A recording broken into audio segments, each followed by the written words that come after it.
Today, I'm taking you back to geometry class for just a little bit to talk about a shape called the parallelogram. So what is a parallelogram? Technically, it is a shape with 4 sides and 4 corners.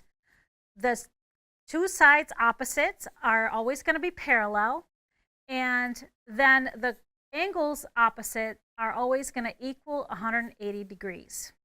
So a parallelogram can actually be a square because we have 4 sides, 2 and 2 are parallel, the 2 opposite angles are the same angle. It can also be a rectangle, 2 sides and the two angles the same. It can be a diamond or a rhombus because we also have two sides, even though they're all the same shape and the angles are opposite.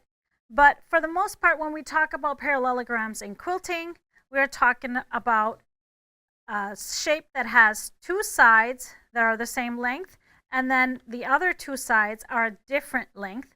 So the angles are going to be different on each corner. So parallelogram can be short and stubby. It can be long with pointier angles. So any kind of angle like this, and we use this a lot in quilting. Let's take a look at a couple of quilts where I have used the parallelogram and cut them directly from the fabric. So this is my Ava quilt.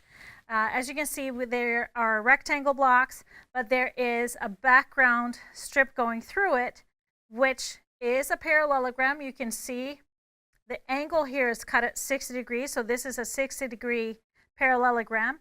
And so this one is going to have a very specific angle, and for this particular quilt, you need it to get both angles because here you see the angle is going the other direction.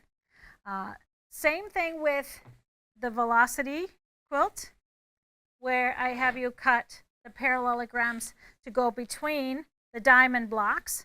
So again, they're going this way in one row and opposite way in the other row, so you need both mirror images of the parallelogram for this particular quilt. So let me show you how I cut this shape with the Stripology Ruler. We start with our strips, of course, and depending on the angle that you need, you're going to lay your strip down. A great way, if you do need the same amount of opposite mirror images, you just keep your strip folded so that half of your parallelograms are cut right side down and half of them right side up, so which means you will get mirror images. I'm just going to show you how to cut a 60-degree angle. So you align the 60-degree line on the bottom of the strip. If you were cutting a 45-degree angle, you would just line it up with a 45. And then you make your cut. So parallelograms opposite to our diamond shape, they can be any length. So that would depend on your pattern. It usually depends on the height of your shape that you're trying to use it with.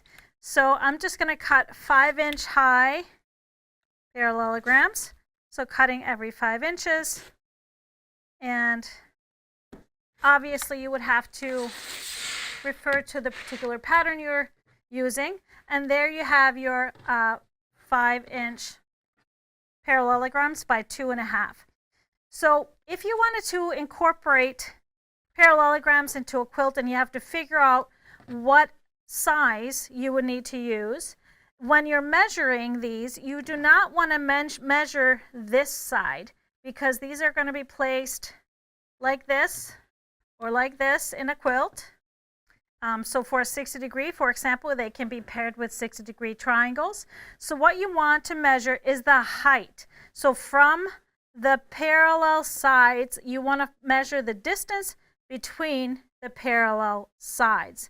Same thing if you're placing it like this, the distance between the parallel sides, in this case, which would be the strip width that I cut. So have some fun using parallelograms in your quilting and show off by knowing what the terms are called.